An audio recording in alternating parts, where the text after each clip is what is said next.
আসসালামু আলাইকুম। ধরুন আপনার ফেসবুক আইডিটা আপনি ডিএক্টিভ করতে চাচ্ছেন। কিন্তু কিভাবে করবেন সেটা বুঝতে পারতেছেন না। আজকে এই ভিডিওতে দেখাবো কিভাবে ফেসবুক আইডি ডিএক্টিভ করতে হয়। চলুন কথা না বাড়িয়ে মূল ভিডিওতে চলে যাই।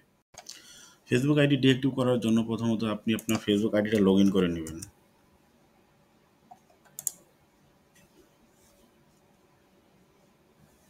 আইডি লগইন হয়ে গেলে আপনি আপনার অ্যাকাউন্টে চলে যাবেন। অ্যাকাউন্টে যাওয়ার পরে সেটিংস অ্যান্ড প্রাইভেসিতে চলে যাবেন। সেটিংস অ্যান্ড প্রাইভেসি যাওয়ার পরে সেটিংসে ক্লিক করে দিবেন। তারপরে হাতের বাঁ দিকে দেখেন পার্সোনাল ডিটেইলস আছে, সেখানে ক্লিক করবেন। আরও একবার পার্সোনাল ডিটেইলসে ক্লিক করে দেন। তারপরে এমন একটা ইন্টারফেস পাবেন। এখানে দেখেন অ্যাকাউন্ট ওনারশিপ অ্যান্ড কন্ট্রোল, এখানে ক্লিক করুন। ক্লিক করার পরেই দেখেন ডিঅ্যাক্টিভেশন লেখা আছে, এখানে ক্লিক করে দেন। এখানে ক্লিক করার পর আপনার আইডিতে চলে যান।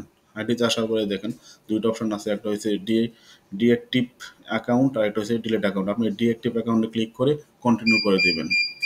আর কন্টিনিউ করে দিলে টেম্পোরারি আপনার আইডিটা ডিঅ্যাক্টিভ হয়ে যাবে। তো আজকের মতো এই পর্যন্তই, দেখা হবে নেক্সট কোনো ভিডিওতে। আল্লাহ হাফেজ।